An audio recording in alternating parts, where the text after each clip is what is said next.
Hey, Howard. In case you need a lawyer, here's my business card.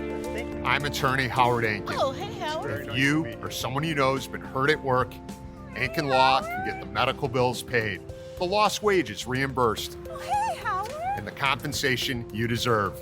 Hey, Howard. We're one of the largest filers throughout the state of Illinois of workers' compensation claims. We're here to help. Call 312-6-million. Injury law made personal, that's Ankin Law.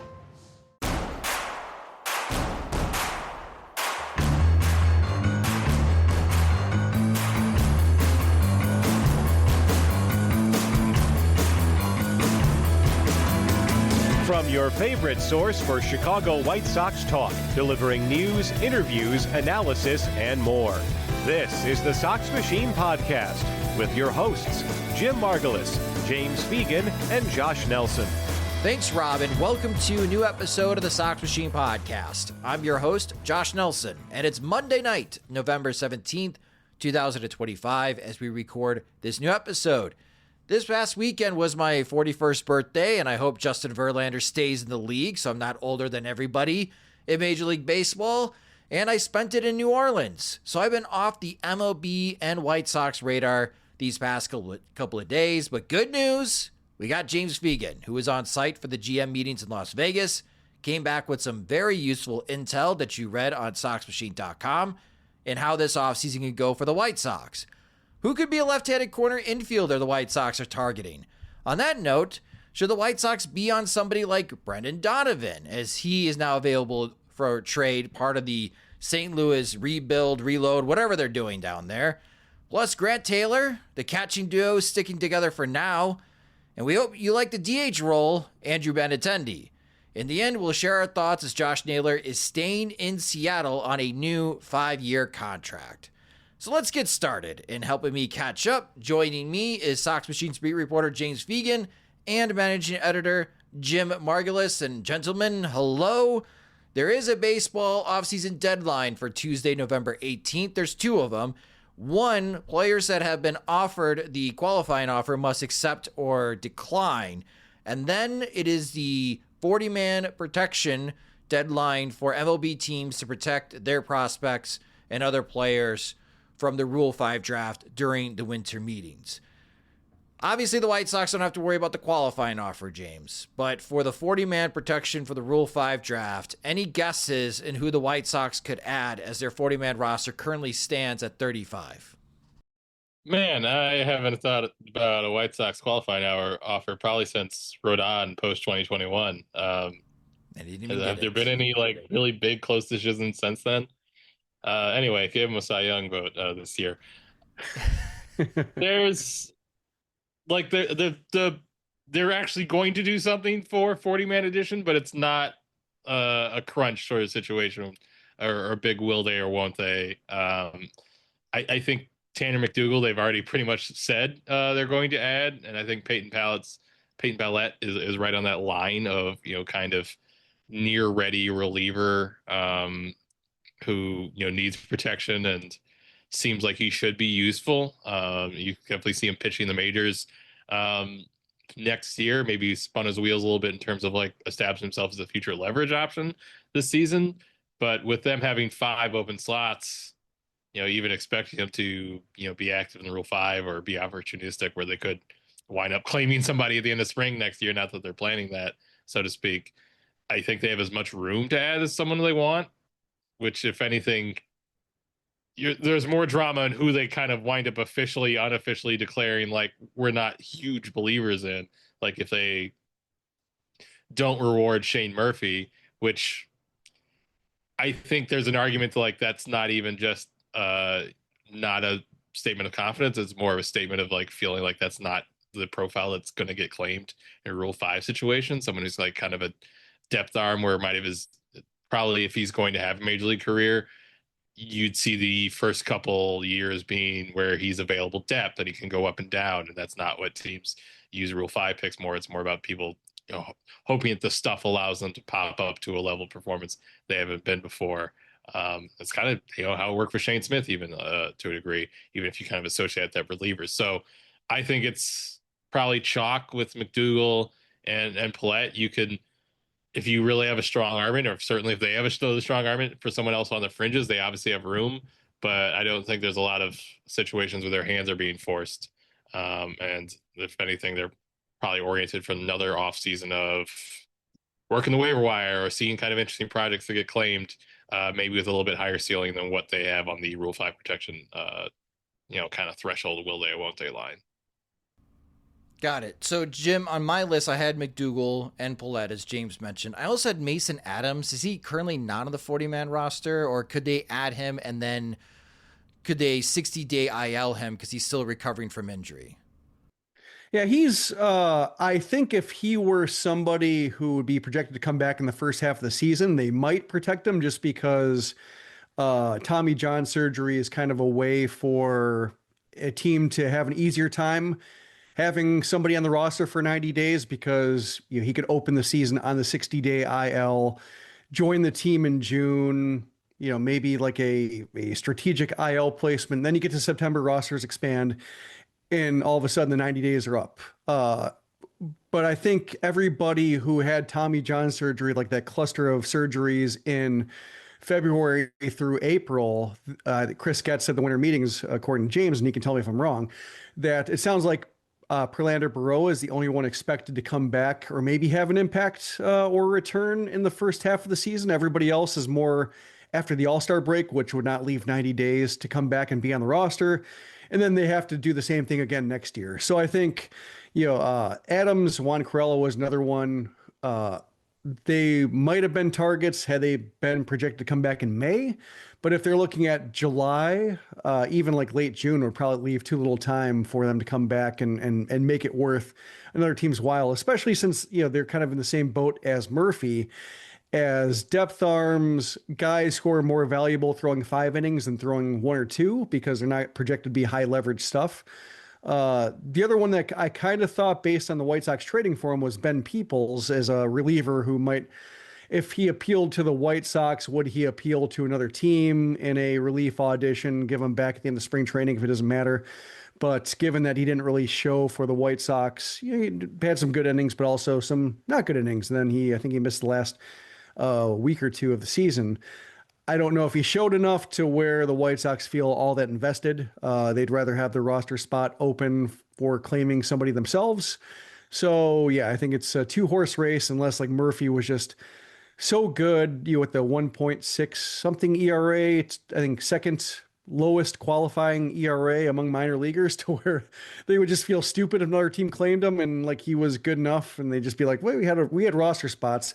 We have guys we can cut if we need to open roster spots. Why did we get too cute with it? But like James said, it's not somebody who's going to leap with stuff, like unless he makes a Shane Smith type leap where all of a sudden he's like throwing 2 or 3 ticks harder in spring training, then all of a sudden like he's a completely different pitcher and a different profile. But if they don't have that sort of idea for him, if they think he's maxed out and he's going to be a 4-pitch guy who gets by with guile, and it seems like they were more or less delaying the inevitable by having him spend so much time in Birmingham and not promoting him to Charlotte to the last couple weeks of the season, that they're not huge believers in him. And his first couple starts in Charlotte, while effective, featured more walks and more nibbling. Like it might be a case where they just, they feel Charlotte might be ugly for him, and we're just trying to hold out until next year. So we should be, I guess, for White Sox fans, expect to not have a full 40-man roster after the deadline on Tuesday. That it'll be around 37 to 38 players on the 40-man roster. Is that fair? I would say 38 at most. 38 at most. That kind of makes it fun, though, because depending on who gets cut or who gets placed on waivers to make room for other players, yes, I guess it's not fun for a lot of people who are in the offseason plan projects, White Sox fans that are sick and tired of the White Sox continue to shop in the clearance aisle. I understand that. But it is an opportunity for White Sox to maybe pluck somebody from somewhere else that's essentially free and add them to the 40-man roster. Because the next topic, what did I miss from the GM meetings? And since Jim mentioned it, that is one of the concerns that I have, again, is starting pitching depth for the White Sox and what they actually are going to have on hand in the first half of the season. But James, coming back from Las Vegas, from the GM meetings, getting a chance to chat with Chris Getz and others within the White Sox organization last week, what was your biggest takeaway, in your opinion, from the GM meetings in Las Vegas?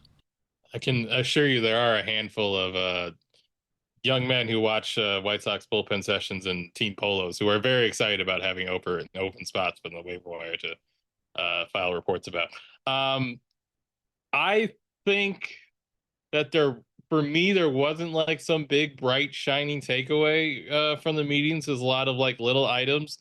I think if you're a reader, or certainly from what I got from the comments, a big takeaway was maybe reaffirmation of how little or how much there's not intent to shop for impact free agents or really spend money or add budget to the roster this year. I don't think it was surprising, but I think it could easily be your top takeaway. That's probably more of a big picture item going forward than Grant Taylor's or Walker McKinnon taking over catching instruction.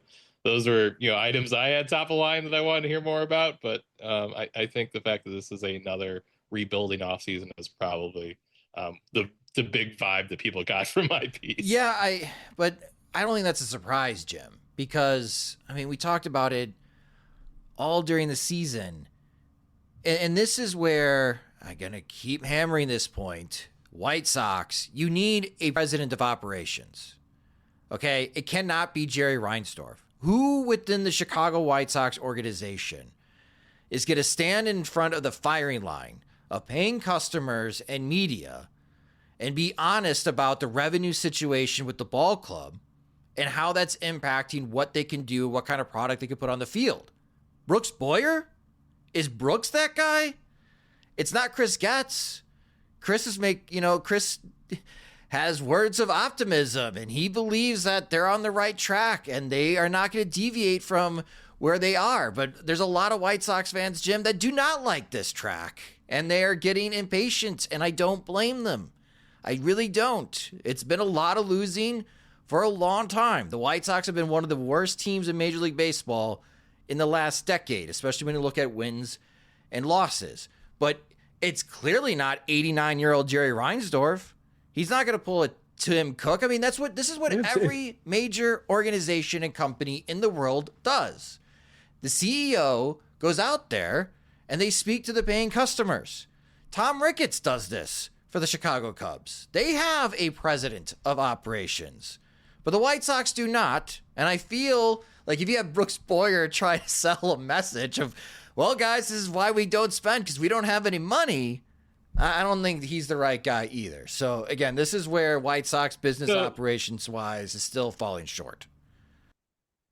I guess my takeaway from it is that, like, people talk a lot about the vision of Chris Getz, but a lot of that is very, very process-oriented, where, like, everything they talk about is about putting their head down and improving, like, these departments, and if they keep doing that, the organization will be in a better place and they'll look up and be happy. But, like, it's very hesitant to articulate, like, when will things be done by, like, when they expect to be contending by, or what's the vision? Will this be a team that's like the Brewers and thus is like in the playoffs regularly and can win their like division that doesn't have like any huge heavy hitters in it? Or is this like an operation they expect to win a World Series at some point? And God knows, like, the last front office talked about winning World Series seemingly before they were ready to, and this front office like doesn't need to get into the trap of doing the same thing. But it's almost like it swung all the way to the other end, where it's we can never dream about like the steak being done. It's all about like burying yourself in every process of cooking it and improving like the surface on which it's prepared and the sourcing of the beef, and the idea of eating the steak, like that's not like that's nowhere, that's not involved in the work of preparing it, and it's just not worth considering because they're not even close to eating it. So why even talk about it? That can only distract us from the process of making it. So I feel like that's kind of my general vibe of it. It's low and slow. 150 degrees for 300 years. The White Sox, this is the honest dialogue The White Sox are a $285 to $300 million revenue team. The Chicago Cubs are going to be between 450 and 500 million. The Dodgers, thanks to Ohtani, are going to generate $1 billion by themselves. And the first question White Sox fans are going to point at the White Sox and say, why is your revenue that low?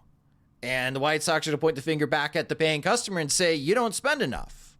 Well, you don't give me reason to spend money. And that's where everybody is. I think they've advanced beyond that. That. Now they say, and now you don't have Project 78, so you can't even use that anymore. Yeah. Yep. No, it seems like the public spokesperson is going to be Chris Getz. It is. It seems like Jerry Reinsdorf likes him. He does. I think it's not Chris's job, Jim. I know. I was making a Chris Getz joke. I was about his favorite verbal tick. But no, it's, to me, like if I'm going into 2027 labor talks or post 2026 labor talks, I'd say like the White Sox are a good example of like, must not be that bad. Like if you don't have to show any kind of like, if you don't have to excite the paying customer at all with your acquisitions or your network or your overall product, like it can't be terrible. They can't be hemorrhaging cash. It can't be untenable. And they can't be, losing their shirts over there if everybody keeps their jobs and like the head counts seems pretty stable and they can just kind of keep their heads down, keep plugging away at all these process things and never having any kind of timeline to show for it. So as Rob Manfred says, teams are losing money. Like I would say probably not. And I think the White Sox are maybe one of the best examples in the league. Yeah. And again, you're going to use this though, and reason why the payroll is going to be $80-90 million. Yeah. But for everyone in Sox Machine in the comment section, I still think that they're right. They have a right to be angry about it. Oh yeah. Like, how did it get this bad? No, it's terrible business. It's penny wise and dollar stupid, and even sometimes penny stupid and dollar stupid. Yeah, this is where Jerry Reinsdorf and Brooks Boyer are failing Chris Getz. And Brooks feels like, Chris, we can't be in rebuilding mode all the time. But Chris is going to turn around and say, you're not giving me any money to spend. So how am I supposed to do this, guys? And that's to James's point. Process oriented, make improvements internally, and hopefully those internal improvements in the department and a new Dominican Academy will turn out really good players that we have to spend very little money on. And they give us huge boosts on the field. And then maybe fans will come. Or you sell and the new guy comes in and infuses the team with a bunch of cash, willing to go in the red to convince the other MLB owners this will pay off big time for the White Sox as we aim to make this a $350-400 million annual revenue team instead of where it is today, which is bottom three in Major League Baseball. Put our head down and focus on the work day to day. We'll look up at one point and the team will have been sold. Yeah. Lo and behold. One day. All right. That's the parade. So if that's the biggest takeaway for podcast listeners and Sox Machine readers, is that the team's not going to see you next year. Yeah. But for everybody else sticking around, wondering how in the world are they going to build this team and trying to build off what they accomplished in the second half. One of the things that caught my attention, Jim, that James reported was the White Sox looking for a left-handed hitting corner infielder who can play a little third base. My first question... Doesn't have to, but could play a little third base. Argus guys that in Colson Montgomery can cover there. Like they're not defensively. Brooks Baldwin can cover there. But left-handed hitting corner infielder. Jim, why would that be a need for the White Sox? Well, we saw some Ryan O'Hearn murmurs. Was that Bruce Levine? Did I miss that? Was that a Bruce Levine source? It was. You asking doesn't suggest that you did miss that. It kind of answers your own question. Yeah. It's just, case of, popular in the off-season plan project. If they were tipping their hand of like somebody they'd like, somebody they feel like there's, if maybe they were describing who that might be, obvious Ryan Fuller connection in that, like, he's one of like the feathers in Fuller's Baltimore cap. And, yeah, and the Royals were certainly furious when they gave all that playing time to Ryan O'Hearn, who was terrible, and then like he goes to Baltimore and turns into like the ideal affordable left-handed complementary platoon type. Like you would be that kind of player. So I don't know if that's a case where talking about who fits it and they have like a hunch, but can't necessarily land that yet. And it seems like O'Hearn is somebody who's accomplished enough to have better choices unless the White Sox want to pay him. So that was just like the first thing that jumped out to me. The prevailing explanation provided, that was too wordy play to say that. What Getz said was, if you look at first to third base, they're mixed. You got Vargas, you got Lenny Sosa, you got Curtis Mead. You can throw in Brian Ramos. He didn't mention him by name, but then those are all your first to third baseman.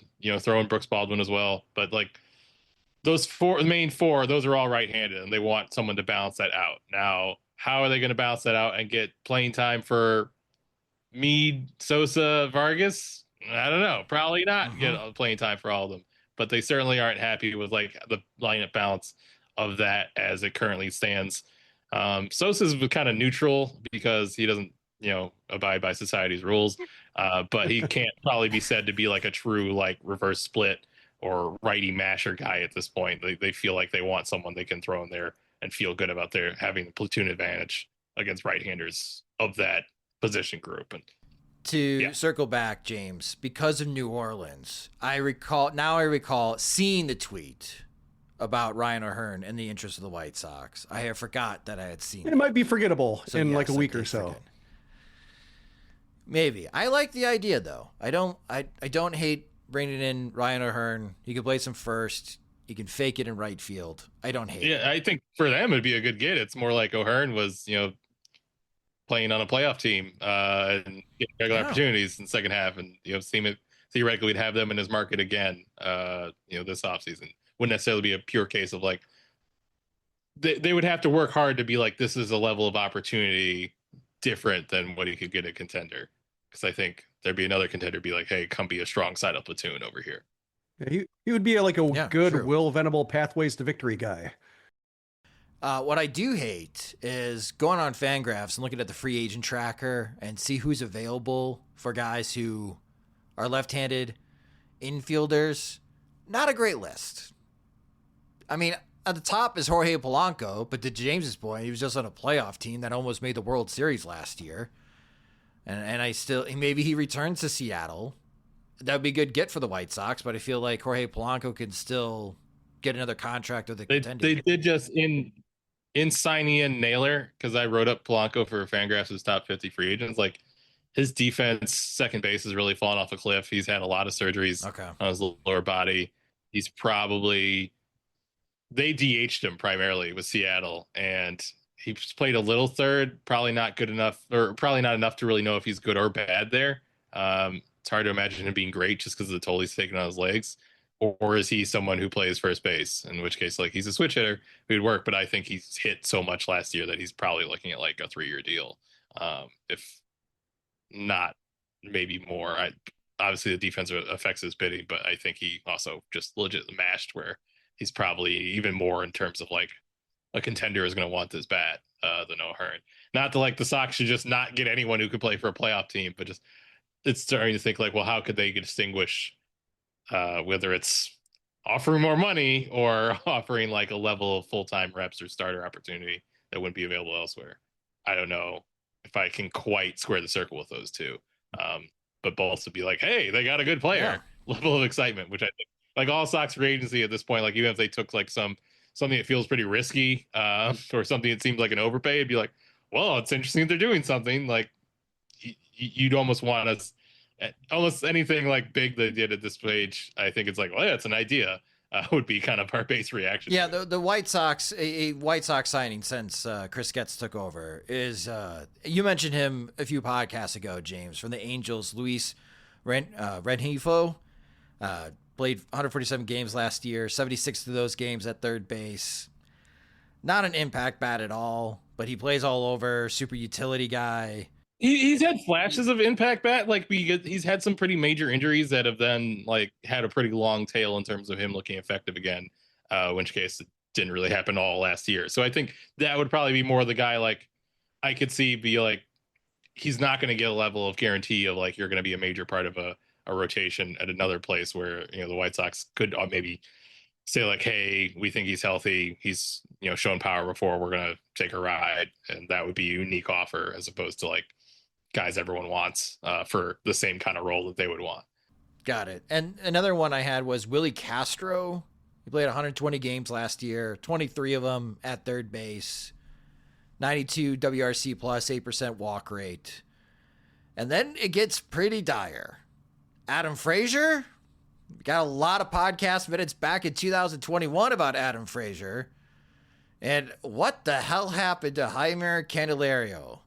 Because he was a 10 weighted runs created plus. I could barely get it out. It is so bad. He is falling off a huge cliff from his 3-WAR season in 2023.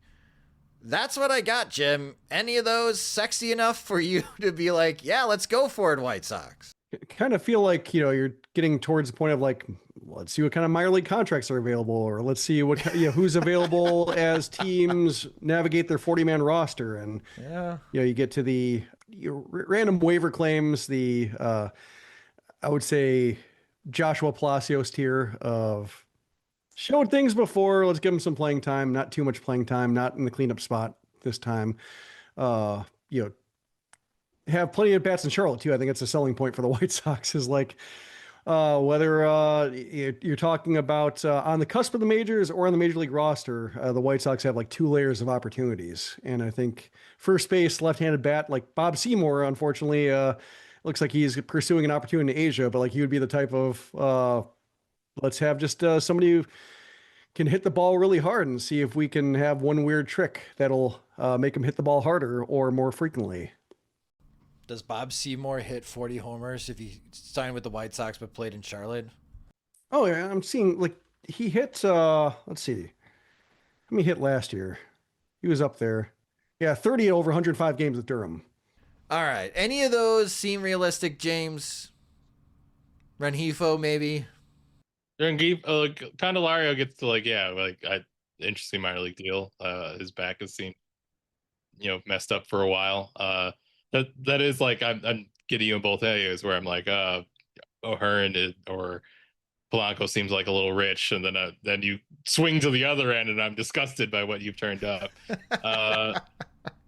Rengifo, it'll be about like how healthy he is, or you know, if there's a reason to think like, you know, they have something they can jump on from where he underperformed last year. But sure, because that seems like, again, like someone who they could offer a unique opportunity level. But obviously, if they marshal resources where they're like, hey, you know, we can't afford a lot, but we can afford to be the high bidder on Ryo O'Hearn, then maybe that works. But we'll have to see how they piece it around, because they do have, while they don't have, they have multiple needs. Like they pretty much need 2 corner outfielders or to handle 2 corner outfield roles. As you know, I'm cheating and moving farther down the you know, rundown, and also starting pitching. So it just makes you think that with that, you're going to see like 5 or 6 small signings than 2 or 3 ones that are approaching more mid-size. That makes me more suspicious that it's going to be something that looks a lot more similar to last year, because like there's a similar level of like holes in the depth chart from last year. Yeah. So could Rengifo be like the Josh Rojas signing? Sure. Theoretically, you had more need for just infield defense last year, where up the middle you're supposed to be a little bit more fine. But yeah, I could see it working that way. I know like defensively he's had struggles at the end of his years in Anaheim, and his versatility might shake out in weird ways. But that's at least like the shape of at least in a couple areas, because even if they go big in one position spot, and big I mean like 2-year deal sort of thing, that won't be representative of the body of their signings, I feel. Well, let's go to another idea. If the White Sox are looking for a left-handed infielder, may I propose the White Sox enter the Brendan Donovan trade sweepstakes, as it's being widely reported, and I'm not exactly sure what St. Louis and their new president of baseball operations, Chaim Bloom, is trying to achieve this year. Maybe they're rebuilding, maybe they're reloading, but they are trying to offload some players, and one of them rumored is Brendan Donovan. He's going to be turning 29 for the 2026 season. His projected arbitration salary, according to MLB trade rumors, is $5.4 million. This does make a little bit sense if St. Louis is trying to get younger by moving Donovan, who has been a solid player for 4 seasons, Jim. And there's a part of me that thinks that the White Sox should kick the tires and see what the asking price is, because Donovan, in his 4 years with St. Louis, has been a 119 weighted runs created plus type of hitter. And we know the White Sox need more better than league average hitters. He's been a potential 3-WAR player the last couple of seasons. We know the White Sox need more 3-WAR players, especially in the position side. But where the White Sox are, like, Jim, if I had confidence that the White Sox in 2026 were an 82-win projected team, I'd say go for it. Maybe Donovan can really help solidify the infield, and it gets the White Sox closer to Kansas City, Detroit, and Cleveland. But where they are currently, and if Chaim Bloom's like, yeah, I'll trade you Brendan Donovan for Caleb Bonheimer, that's where I hesitate. I back off and be like, oh, never mind. I know what the asking price is, but the White Sox are not ready yet. No, I think it's a case where they aren't, because they haven't given a date on when they plan to be competitive. Like, you need that, I think, before you start looking at trading for a guy with only 2 years of control left. So that kind of like starts and ends there for me. It's unfortunate because, Donovan, born in Germany, so he would add a name to Ted's Sporkle quiz of players on the White Sox not born in the Americas. 3 other players born in Germany, 2 since 2010. Can you name them? Max Kepler. No, White Sox players. White Sox. Well, Edwin Jackson. Edwin Jackson's one. Oh, really? I don't know. Will Omen. Oh, yeah. Military brats.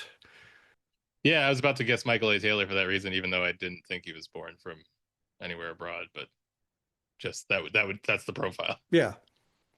Tom McCarthy's the other one. So, fun fact for you.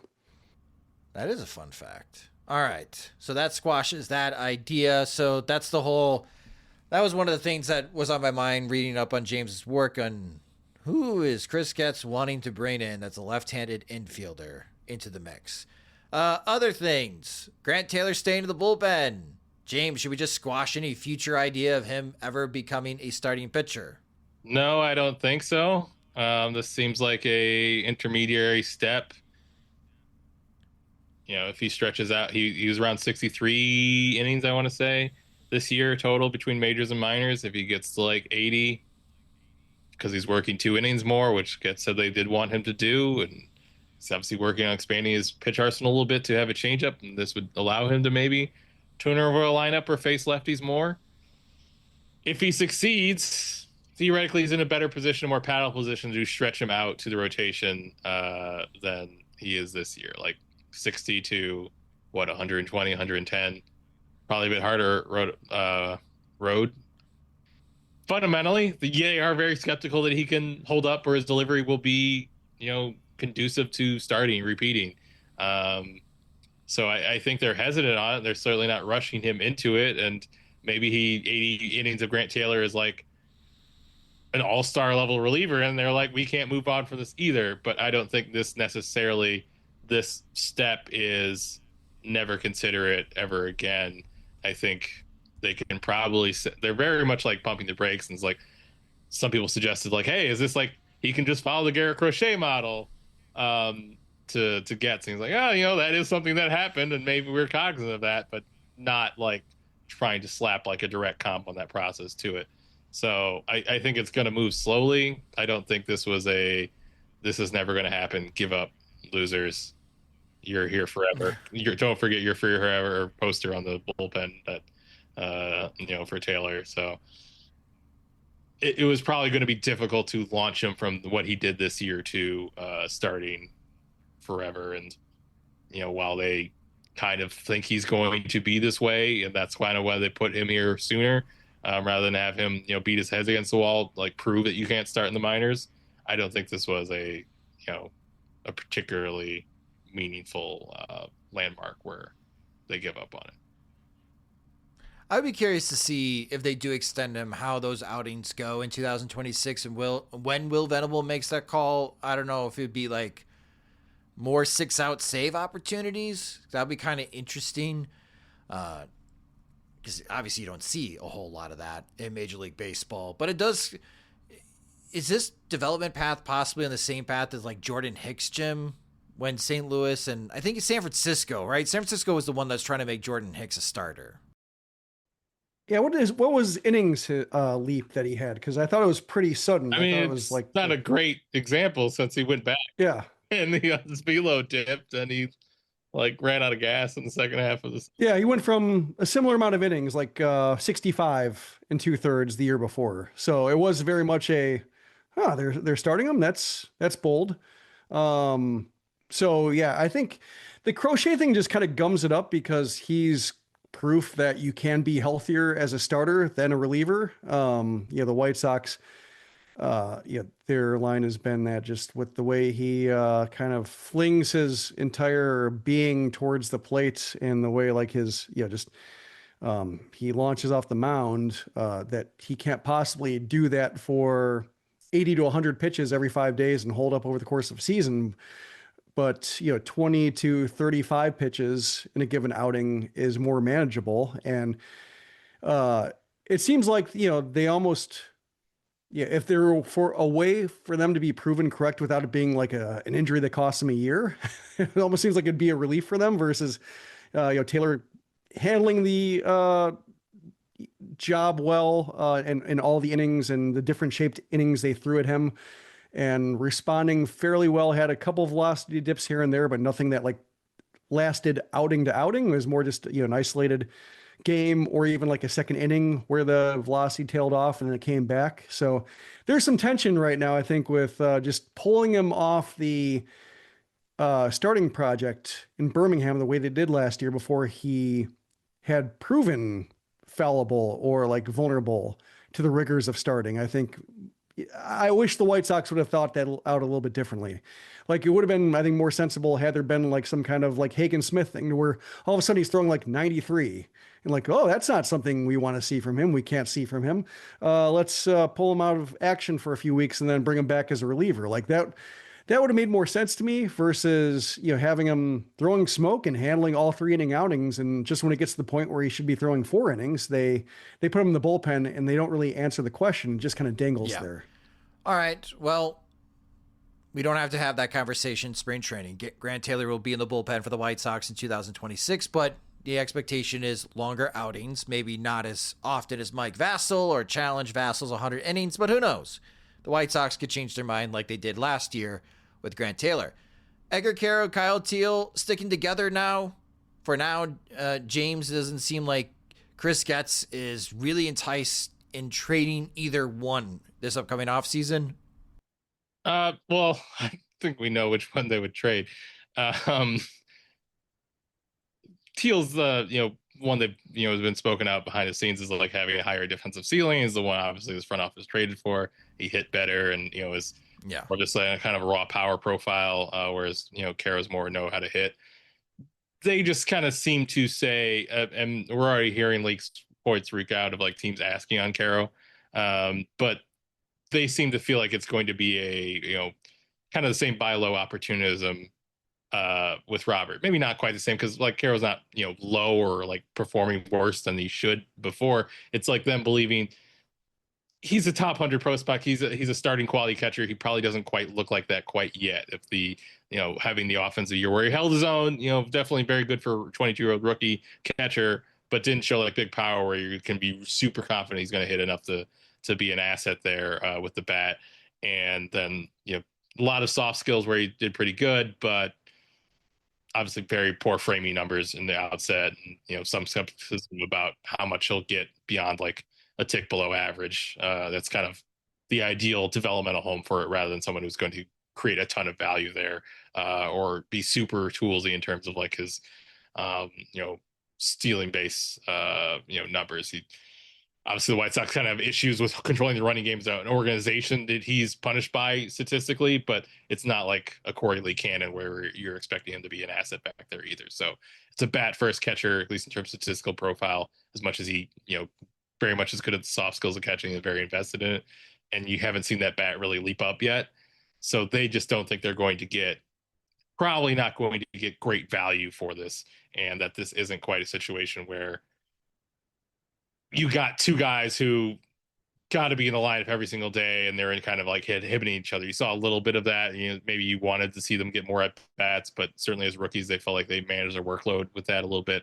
I don't think it's quite at that boiling point of like, this town ain't big enough for the both of them just yet. Like you could see that down the road. Certainly like that'd be a good problem if it both goes well.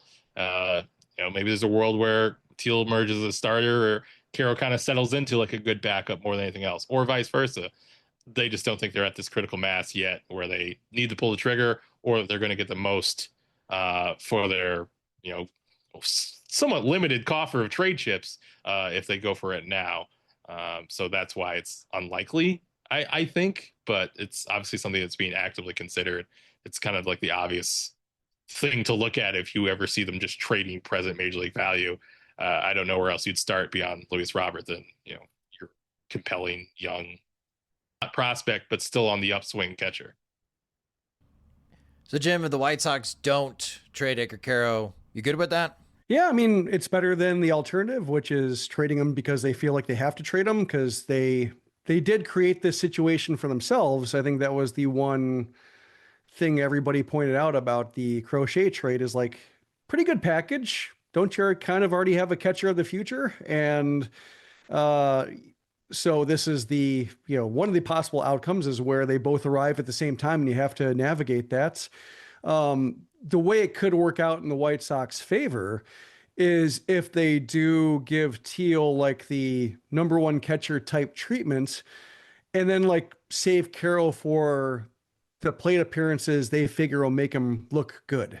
Like if there's a way for them to shape it to where like they can cover for Quero's weaknesses, if Teal's going to be their guy, they can put Teal out there, lefty on lefty. If that's a game where they feel like, one of these guys is going to go 0 for 4, Teal can wear it. We feel it'll help him, have starts in the future versus having like Quero, be in situations where like, here's a guy we think he can turn around and crush. We're going to have him start this game and we're going to arrange, Teal might have to wear it for a year, or at least, his numbers might take a hit. But if like Quero's posting like a 750 plus OPS because he's getting like the plum assignments and the White Sox, can say in trade talks that, hey, we're not holding him back. We have to play Teal because he's our guy. There's a way for them to drum up his value a little bit and have him show more in the majors without and have it work to their favor. So, and there's also a case where like Teal gets a foul tip and like they need a catcher and Quero is a very good player to take those. It's valuable for him to take those games. So there's a way it can work out. I think it's just right now a little bit awkward in how you talk about it until the White Sox like ultimately tip their hand that, and I think Teal still has to earn a little bit to be the guy because he has some things in his game to shore up. Certainly doesn't hurt to keep him honest and make sure that he's progressing the way they want him to. But yeah, I think that's the positive way to spin it from a situation where ultimately you have two guys who might not be in the kind of playing time they need to in order to take the next step. Lowe's knows that saving is always top of mind, especially this season. That's why we've picked some great deals for early Black Friday. Get free select DeWalt, Cobalt, or Craftsman tools when you buy a select battery or combo kit. More tools? Why not? Plus, we've got select pre-lit artificial Christmas trees starting at $59.98 because it's never too early to think Christmas. Get Black Friday prices without the crowds. Lowe's, we help, you save. While supplies last, selection varies by location. We at Sox Machine are happy to follow the lead of our friends over at the All Sports Scene and fellow White Sox blogs and podcasts in participating in the Southside Food Drive. Here's how you can help us raise money to help our Chicago neighbors who are in need. Join our virtual food drive to help raise donations to the Greater Chicago Food Depository. Every $1 donated helps provide 3 meals, and the generous donations help keep food pantries throughout Chicago stocked. Together, we have already raised more than $20,000 for the food drive. That's more than 60,000 meals. Thank you so much to those who have already donated. If you have the means, any help would be well appreciated. You can join the Southside Food Drive and donate by visiting the events page on SoxMachine.com. And then finally, Andrew Benintendi. James, it sounds like the White Sox are not very confident with all of these Achilles injuries that Benintendi has been dealing with, that the chances of him becoming the defensive player that won Gold Glove back a few years ago in left field, that time has probably passed. So it seems like if Benintendi playing time, try to draw it up for him in 2026, seems like he's going to be DHing more this upcoming season. I mean, he already kind of did DH a fair amount. He only played 69 games of left field in 2025. So it's more like you certainly can't see that number going back up any significant amount. I kind of asked, like, you're obviously not signing him up for 140 games in the outfield. And Chris said, like, I don't think Benny wants to do that. Like, that's kind of the reality of the last 2 years where the Achilles has flared up on him multiple times, which is both affecting the metrics and also affecting just how many times he can really be out there. So it was more like getting him on record to acknowledge the situation than, he expressed confidence, like, we think he can still play the outfield. Yeah, I don't think Gold Glove form is coming back. I obviously hope he's closer to average than he's been, but it's just the reality of he just got another year older. It's his effect in the last 2 years. You can't possibly just plan out your team with the idea that he's going to have a resurgence in how much left field he can handle or how good it will be. So that's why I look at just an off season where they're kind of spread out in terms of resources, where you need to add, unless you're having like a big, Brooks Baldwin outfield playing time guarantee, so to speak, where you're really like staking him out like he's going to be a regular in one of the corners, and you're deciding that now rather than maybe something dictated by how he looks in spring or how he plays. You have to add basically 2 starting level outfielders in the corners during the offseason. Obviously, they accomplished it by platoon with in one spot with Tauchman and Slater. Obviously, Slater helped out with Benintendi a little bit too, but that was something they did last year to kind of do things a little bit cheaply or find their way towards finding guys who could play defense, but not signing up for someone who can play good defense and hits both sides of the pitchers. That's pretty expensive, so they didn't go that route. So it creates a need for real bodies there that they need to find a solution to, because they have to make a decision on Tauchman for non-tendering, but Michael A. Taylor retired. That dude appeared in over 120 games last season to fill both platoon reasons and defense. And Austin Slater, that you could bring him back. He's kind of the same guy he was and filled the same need that you have, but they have those 3 signings they made. There aren't really any internal replacements for them unless they're willing to kind of stamp what Brooks Baldwin's going to be. And if anything, they've kind of emphasized versatility with him so much.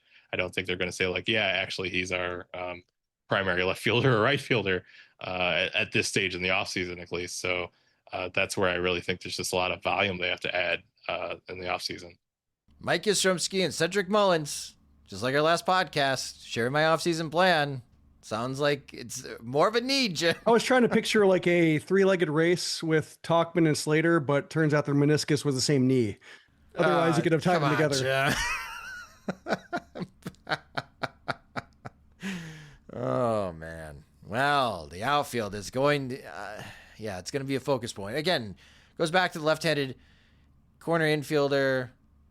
If they can play third base, great. As we're expecting to hear, we need a left-handed hitting outfielder. Yes, you do. Yes, you do. Very obvious, Chris. They need Getz. like this is a case where they need their own Ryan O'Hearn. Not Ryan O'Hearn specifically, but according to the Baltimore timeline of just finding somebody else's cast off and turning him into something. Like, this is the playing time both at first base and the outfield, to where Let's go to work, Ryan Fuller, on finding another Ryan, another latent Ryan. See who gets cut after the 40-man protection. Maybe that'll be some targets for the White Sox, and we can add them to the list. But no, great stuff, James, for your reporting from Las Vegas, and huge thank you to everyone at Sox Machine, especially our supporters, to making that happen. We are going to be going to the winter meetings in Orlando in December, so that'll be the next remote that we'll be doing for Sox Machine. Jim and I will be joining James down in Orlando. So that's the question I pose to you guys. With the 40-man protection deadline coming up, a lot of activity, a lot of news on Tuesday, November 18th throughout Major League Baseball, especially knowing which players accept or decline the qualifying offer. Jim, I'll start with you. What are you watching for between now, November 18th, on the protection deadline, and until we arrive in Orlando for the winter meetings for the White Sox? Coaching staff would, I think, be the one where it's, more or less who's left? Mandatory. First base coach, and then catcher or offensive coordinator, or any kind of the roles that may or may not exist. We'll see if they create any new roles, see if they subtract any roles, but just having finalized, I think, would be the big one that feels like they need to do it between now. On the catching front, though, isn't that Walker McKibben, though? Isn't he taking that role? He's going to handle the catching. He will remain the bench coach. So, yeah, I mean, but they could, maybe use that spot for a different kind of offensive coach. So there won't be a catching coach. They won't be replacing Drew Patera's title. But yeah, so they have a couple of coaches they had last year that, Grady Sizemore, offensive coordinator, now the first base coach in Minnesota. So, do they have the same amount of coaches? Do they have, are they down one? Do they have a new title nobody can explain? I think that's kind of the loose end in terms of things they have to do. As for things that they'd want to do, this is kind of the time where they sign a guy for a 1-year deal that, the under $3 million. And I think that's probably between now and the winter meetings when they strike. Yes. Who is the Austin Slater signing that's incoming in the next week? That's my bold prediction. The White Sox are signing a free agent. How about you, James? It'd be great if it's once again Austin Slater, and he once again says that he was the top target. Yes. What are you watching for, James, between now and the winter meetings for the White Sox? I guess who doesn't get protected for the Rule 5 draft, because that's now big business for the White Sox these days. That's relevant, I suppose. I'm trying to find out more about the coaching staff and their preparation, and maybe through that, setting up some interviews with coaching and pitching coaches that, kind of figure out what their vision is for players. I guess that's more of a content preview than what I'm looking to happen, but that's what I'm focusing my energy on. Is I think getting in a view of how they see the ceiling that's left, or the meat on the bone developmentally for some of the guys they have, might be telling, or it might be representative. What I'm really looking for is whether Lenny and Sosa once again, how deep can this reign of terror over Venezuelan Winter League, where he is once again playing, which seems ridiculous for a guy coming off a 20+ homer season in the majors to be. I thought they didn't want him to play. They realized there was no stopping him. Really? They're just gonna be like, Lenny, don't play. I don't recall them saying specifically don't want him to play. I only recall Chris talking a level of resignation of he loves to play, he's going to play. So it's fine when Sam Antonacci does it, but when Lenny Sosa does it, it wasn't said with a level of we wanted him not any views, but he is down on B-Rep with 8 games in Caracas again. Just a 989 OPS. I don't think he's really gotten going down there yet. Is Lenin going to play for the Venezuelan World Baseball Classic team? I don't know, but you'd think he'd be willing. One, it would involve more baseball games, and he'd be swinging for the moment, I'm sure, if he got that opportunity. He wouldn't get cheated on such a big stage. He's the Eric Andre gif of just the let me in whenever there's baseball, essentially the Venezuelan uniform. part of me wants the White Sox to sign O'Hearn just because I think, my theory that I have like in the back of my mind is like the more you block Lenine, the more he plays or balls out to where like all of a sudden like he's back. We can't. We have to keep playing him, and it'll make the maddening error every 8 games that makes you not want to play him. But then he just keeps hitting more and more. So just keep making him angry, I think, is the way you manage him. Let's call it now. Left field platoon, Jim. Lenine Sosa, Andrew Benintendi. So much room for activities and left. Oh, might be the best hitting position, though. Another 3-legged outfielder, like time together. Well, let us know in the comments section what you guys are watching for. Based on the comments section, just catching up here, as James mentioned, yes, a lot of you are still upset that the White Sox are not going to spend money. Jerry, just please sell the team to Justin so we can get this over with. I hear you. I get you. I understand where you are coming from. But from us, we have to take a realistic approach as far as covering this team, knowing that Jim is probably spot on with the payroll being around $90 million and trying to search and who are going to be those guys that the White Sox target this offseason and report on that. It won't be as sexy, though, on our final topic of this podcast as what Seattle just did. The first big free agent signing is a re-signing. Jim, you wrote about it on SoxMachine.com. Josh Naylor. After Seattle acquired him via trade, that trade really worked out well for the Seattle Mariners. Now Naylor stays in Seattle 5 years, over $92 million. And it seems that Seattle lineup-wise really has a strong core in Julio Rodriguez, Cal Raleigh, and now Josh Naylor, Jim. Yeah, and it's surprising when you think about a couple of years ago and the way Naylor looked like a kind of a bad-bodied first baseman.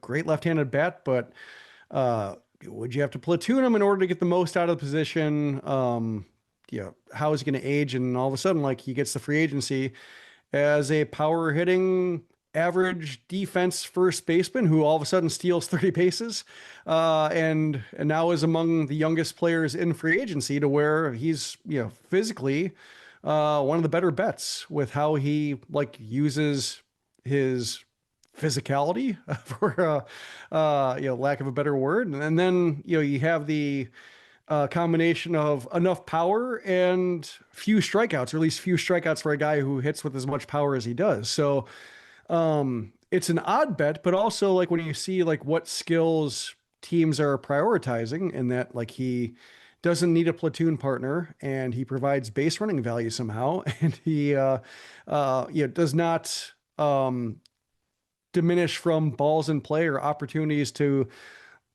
create 90s, as Derek Showman would say. I think that sounds like we're gonna be hearing that a lot, for terminology.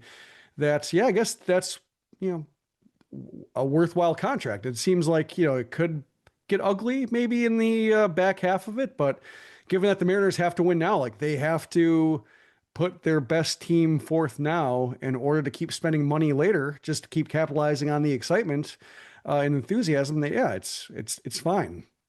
Yeah, I think it's a solid signing. I thought that he'd be around 100 million, but he falls short of that. But they have him for his 29 through his age 34 season at $18.5 million. No trade clause for Josh Naylor. That's good for Seattle in a way, because that's wasn't the knock on them that with the location, the travel, that Seattle had a harder time pulling free agents. So if he wants to be there and he doesn't want to be traded from there without his permission, that's not bad for him reputation wise. So that's the first one. We'll see on the qualifying offer. There's a lot of interesting names there that I think I would advise them to accept the qualifying offer. Do you think anyone does, or is the impression, James, that you heard from the GM meetings that everyone's going to decline? There is skepticism that people will be interested in the qualifying hour right before an expected lockout year.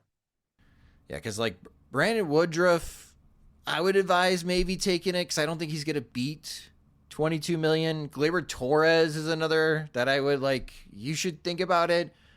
And then, Shoto Imanaga, that whole situation with the Cubs, I don't have a good feel for it. I don't know if it makes sense for him to accept it or not, after both sides seem to decline whatever options that were already baked into the contract that he initially signed with the Chicago Cubs. But that also makes sense, James, that if everybody declines it, I get it, before a lockout. Try to get a multi-year deal so at least you have something in writing to get a little cash in 2027. But we'll see what activity happens. We'll see what the news is on Tuesday, November 18th. And of course, we will be reporting that on SoxMachine.com. But thank you so much for listening to this episode of the Sox Machine Podcast. If you just discovered the Sox Machine Podcast, you can subscribe to the show wherever you listen to podcasts, such as Spotify and Apple Music. You can also listen to the show and watch our videos on our YouTube channel at youtube.com/SoxMachine. Follow us on social media. We're on all the platforms at Sox Machine. You can follow James at JR Fegan. You can follow me at SoxMachine_Josh. If you enjoy our work and want full access to all of our coverage of the Chicago White Sox and Major League Baseball, sign up to become a Sox Machine supporter at SoxMachine.com. Our subscriptions, I should say, start at $5 a month. We do have annual subscriptions as well to give you a discount that gets you the ad-free version of both the show and the website and unlocks the comment section. We do have a couple spots open in our Veterans Committee, so if you want the juicy gossip that James was sharing from all the murmurs and whispers from Las Vegas, the GM meetings, you can gain access to that by signing up to become part of the Sox Machine Veterans Committee on SoxMachine.com. The Sox Machine Podcast is a production of SoxMachine.com. You're on for all things Chicago White Sox baseball and part of the Blue Wire Podcast Network. Alongside Jim Margulis and James Fegan, I'm Josh Nelson. Thanks for listening and watching.